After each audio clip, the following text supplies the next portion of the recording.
Good morning. We are reading The Hobbit by J.R.R. Tolkien, and we are in chapter 14. This chapter is called Fire and Water, and in chapter 13, if you remember, the dwarves and Bilbo were trapped inside the tunnel, and they were starting to get scared. They couldn't see anything, they couldn't breathe, so Bilbo decided he was going to venture out and see if the dragon was below.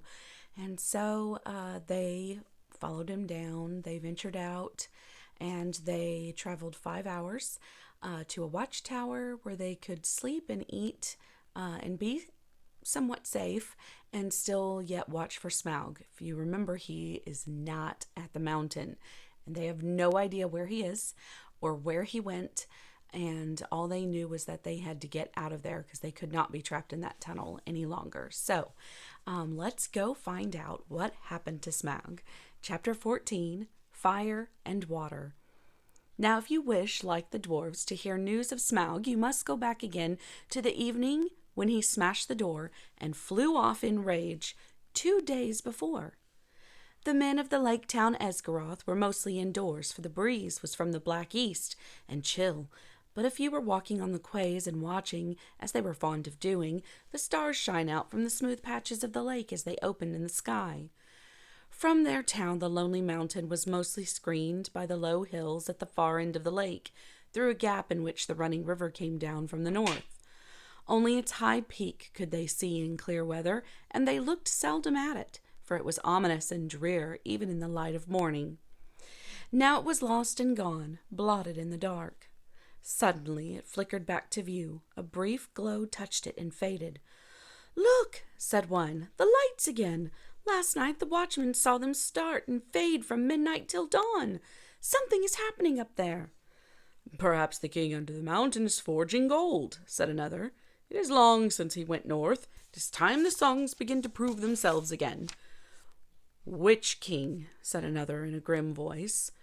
"As like as not it is the marauding fire of the dragon, the only king under the mountain we have ever known." "Oh, you are always foreboding gloomy things," said the others. "Anything from floods to poisoned fish. Think of something cheerful."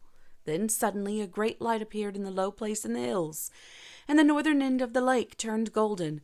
"The king beneath the mountain," they shouted. "His wealth is like the sun, his silver like a fountain, his rivers golden run. The river is running gold from the mountain," they cried, and everywhere windows were opening and feet were hurrying. There was once more tremendous excitement and enthusiasm, but the grim-voiced fellow ran hot-foot to the master. "The dragon is coming, or I am a fool," he cried. "Cut the bridges! To arms! To arms!" Then warning trumpets were sounded suddenly and echoed through the rocky shores. The cheering stopped and the joy was turned to dread. So it was that the dragon did not find them quite unprepared. Before long, so great was his speed, they could see him as a spark of fire rushing towards them and growing ever huger and more bright, and not the most foolish doubted that the prophecies had gone rather wrong. Still they had a little time. Every vessel in the town was filled with water, every warrior was armed, every arrow and dart was ready, and the bridge to the land was thrown down and destroyed before the roar of Smaug's terrible approach grew loud and the lake rippled red as fire beneath the awful beatings of his wings. Amid shrieks and wailing and the shouts of men, he came over them, swept towards the bridges, and was foiled. The bridge was gone, and his enemies were on an island in deep water, too deep and dark and cool for his liking.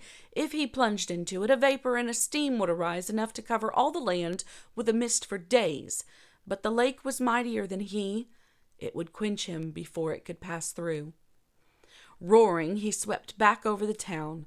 A hail of dark arrows leaped up and snapped and rattled on his scales and jewels, and their shafts fell back, kindled by his breath, burning and hissing into the lake. No fireworks you ever imagined equaled the sights that night. At the twanging of the bows and the shrilling of the trumpets, the dragon's wrath blazed to its height, till he was blind and mad with it. No one had dared to give battle to him for many an age, nor would they have dared now if it had not been for the grim-voiced man. Bard was his name. who ran to and fro, cheering on the archers and urging the master to order them to fight to the least arrow. Fire leapt from the dragon's jaws. He circled for a while, high in the air above them, lighting all the lake, and trees by the shores shone like copper and like blood, with leaping shadows of dense black at their feet. Then down he swooped straight through the arrow storm, reckless in his rage, taking no heed to turn his scaly sides towards his foes, seeking only to set their town ablaze. Fire leapt from thatched roofs and wooden beam ends as he hurtled down and passed and round again, though all had been drenched with water before he came. Once more water was flung by 100 hands wherever a spark appeared. Back swirled the dragon. A sweep of his tail and the roof of the great house crumbled and smashed down. Flames unquenchable sprang high into the night. Another swoop and another house, and then another sprang afire and fell, and still no arrow hindered Smaug or hurt him more than a fly from the marshes. Already men were jumping into the water on every side. Women and children were being huddled into laden boats in the market pool. Weapons were flung down. There was mourning and weeping, where but a little time ago there were songs of mirth to come had been sung about the dwarves. Now men cursed their names. The master himself was turning to his great gilded boat, hoping to row away in the confusion and save himself. Soon all the town would be deserted and burned down to the surface of the lake. That was the dragon's hope. They could all get into boats for all he cared. There he could have fine sport hunting them, or they could stop till they starved. Let them try to get to land, and he would be ready. Soon he would set all the shoreland woods ablaze and wither every field and pasture.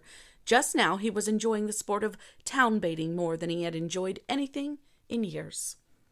But there was still a company of archers that held their ground among the burning houses. Their captain was Bard, grim-voiced and grim-faced, whose friends had accursed him of prophesying floods and poisoned fish, though they knew his worth and courage. He was a descendant in the long line of Girion, Lord of Dale, whose wife and child had escaped down the running river from the ruin long ago. Now he shot with a great yew-bow, till all his arrows but one were spent. The flames were near him, his companions were leaving him. He bent his bow for the last time. Suddenly, out of the dark, something fluttered to his shoulder. He started, but it was only an old thrush. Unafraid, it perched by his ear, and brought him news. Marveling, he found he could understand its tongue, for he was of the race of Dale. "Wait, wait," it said to him. "The moon is rising. Look for the hollow of the left breast as he flies, and turns above you."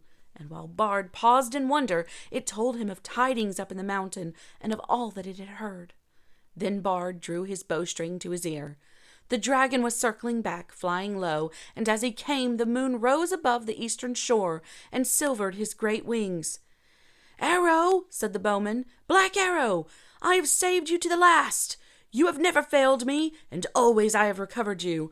I had you from my father, and he from old. If ever you came from the forges of the true king unto the mountain, go now and speed well." The dragon swooped once more lower than ever, and as he turned and dived down, his belly glittered white with sparkling fires of gems in the moon, but not in one place. The great bow twanged. The black arrow sped straight from the string, straight for the hollow by the left breast, where the foreleg was flung wide.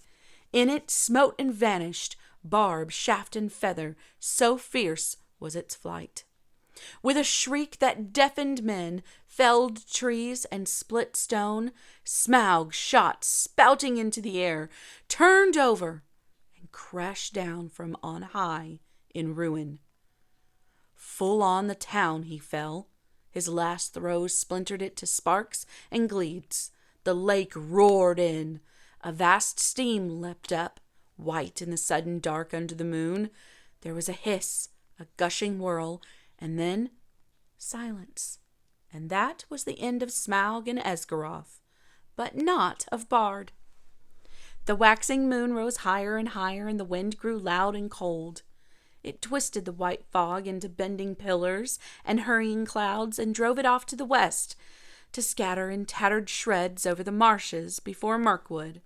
Then the many boats could be seen, dotted dark on the surface of the lake, and down the wind came the voices of the people of Esgaroth, lamenting their lost town and goods, and their ruined houses. But they had really much to be thankful for, had they thought of it, though it could hardly be expected that they should just then. 3/4 of the people of the town had at least escaped alive. Their woods and fields and pastures and cattle and most of their boats remained undamaged, and the dragon was dead. What that meant, they had not yet realized. They gathered in mournful crowds upon the western shores, shivering in the cold wind, and their first complaints and anger were against the master, who had left the town so soon, while some were still willing to defend it. "He may have had a good head for business, especially his own business," some murmured, "but he is no good when anything serious happens," and they praised the courage of Bard in his last mighty shot. "If only he had not been killed," they all said, "we would have made him king. Bard, the dragon shooter of the line of Girion. Alas, that he is lost." And in the very midst of their talk, a tall figure stepped from the shadows. He was drenched in water, his black hair hung wet over his face and shoulders, and a fierce light was in his eyes. "Bard is not lost," he cried. "He died from Esgaroth when the enemy was slain. I am Bard, of the line of Girion. I am the slayer of the dragon." King Bard, they shouted, but the master ground his chattering teeth. "Girion was Lord of Dale, not King of Esgaroth," he said. "In the lake town we have always elected masters from among old and wise, and have not endured the rule of mere fighting men. Let King Bard go back to his own kingdom. Dale is now freed by his valor, and nothing hinders his return, and any that wish can go with him if they prefer the cold stones under the shadow of the mountain to the green shores of the lake. The wise will stay here and hope to rebuild our town, and enjoy again in time its peace and its riches." "We will have King Bard," the people near at hand shouted in reply. "We've had enough of the old men and the money counters." And people further off took up the cry, "Up the bowmen and down with money bags," till the clamor echoed along the shore. "I am the last man to undervalue Bard the bowman," said the master warily, for Bard now stood close beside him. "He has tonight earned an eminent place in the roll of the benefactors of our town, and he is worthy of many imperishable songs. But why, O people?" And here the master rose to his feet and spoke loud and clear. "Why do I get all your blame? What fault do I have to be disposed? Who aroused the dragon from his slumber, I might ask? Who obtained of us rich gifts and ample help, and led us to believe that old songs could come true? Who played on our soft hearts and our pleasant fancies? What sort of gold have they sent down the river to reward us? Dragon, fire, and ruin. From whom should we claim the recompense of our damage and aid for our widows and orphans?" As you see, the master had not got his position for nothing. The result of his words was that for the moment the people quite forgot their idea of a new king, and now turned their angry thoughts towards Thorin and his company. Wild and bitter words were shouted from many sides, and some of those who had before sung the old songs the loudest were now heard just as loudly crying that the dwarves had stirred the dragon up against them deliberately. "Fools," said Bard, "why waste words and wrath on these unhappy creatures? Doubtless they perished first in fire before Smaug came to us." Then, even as he was speaking, the thought came into his heart of the fabled treasure of the mountain lying without guard or owner, and he fell suddenly silent. He thought of the master's words and of Dale rebuilt and filled with golden bells, if he could but find the men. At length he spoke again. "This is no time for angry words, master, or for considering weighty plans of change. There is work to do. I serve you still, though after a while I may think again of your words and go north with any that will follow me." Then he strode off to help in the ordering of the camps and in the care of the sick and the wounded, but the master scowled at his back as he went and remained sitting on the ground. He thought much, but said little, unless it was to call loudly for men to bring him fire and food. Now everywhere Bard went, he found talk running like fire among the people concerning the vast treasure that was now unguarded. Men spoke of the recompense for all their harm that they would soon get from it, and wealth over and to spare with which to buy rich things from the south, and it cheered them greatly in their plight. That was as well, for the night was bitter and miserable. Shelters could be contrived for few, the master had one, and there was little food, even the master went short. Many took ill of wet and cold and sorrow that night, and afterwards died, who had escaped uninjured from the ruin of the town, and in the days that followed there was much sickness and a great hunger. Meanwhile, Bard took the lead and ordered things as he wished, though always in the master's name, and he had a hard task to govern the people and direct the preparations for their protection and their housing. Probably most of them would have perished in the winter that now hurried after autumn, if help had not been at hand. But help came swiftly, for Bard at once had speedy messengers sent up the river to the forest to ask the aid of the king of the elves of the wood, and these messengers had found a host already on the move, although it was then only the 3rd day after the fall of Smaug. The elven king had received news from his own messengers, and from the birds that loved his folk, and already knew much of what had happened. Very great indeed was the commotion among all things with wings that dwelt on the borders of the desolation of the dragon. The air was filled with circling flocks, and their swift-flying messengers flew here and there across the sky. Above the borders of the forest there was whistling, crying, and piping. Far over Mirkwood tidings spread. "Smaug is dead!" Leaves rustled, and startled ears were lifted. Even before the elven king rode forth, the news had passed west, right to the pine woods of the misty mountains. Beorn had heard it in his wooden house, and the goblins were at council in their caves. "That will be the last we shall hear of Thorin Oakenshield, I fear," said the king. "He would have done better to have remained my guest. It is an ill wind, all the same," he added, "that blows no one any good." For he too had not forgotten the legend of the wealth of Thror. So it was that Bard's messengers found him now marching with many spearmen and bowmen, and crows gathered thick above him, for they thought that war was awakening again, such as not had been in those parts for a long age. But the king, when he received the prayers of Bard, had pity, for he was the lord of a good and kindly people, so turning his march, which had at first been direct towards the mountain, he hastened now down the river to the long lake. He had not boats or rafts enough for his host, and they were forced to go the slower way by foot, but great store of goods he sent ahead by water. Still, elves are light-footed, and though they were not in these days much used to the marches in the treacherous lands between the forest and the lake, their going was swift. Only 5 days after the death of the dragon, they came upon the shores, and looked upon the ruins of the town. Their welcome was good, as may be expected, and the men and their master were ready to make any bargain for the future in return for the elven king's aid. Their plans were soon made. With the women and the children, the old and the unfit, the master remained behind, and with him were some men of crafts, and many skilled elves, and they busied themselves felling trees and collecting the timber sent down from the forest. Then they set about raising many huts by the shore against the oncoming winter, and also under the master's direction they began the plan of a new town, designed more fair and large even than before, but not in the same place. They removed northward, higher up the shore, for ever after they had a dread of the water where the dragon lay. He would never again return to his golden bed, but was stretched cold as stone, twisted upon the floor of the shallows.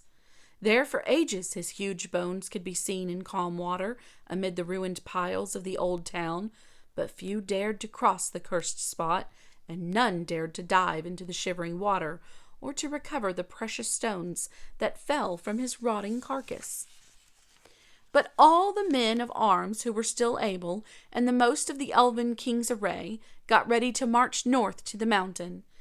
It was thus that in 11 days from the ruin of the town, the head of their host passed the rock gates at the end of the lake, and came into the desolate lands.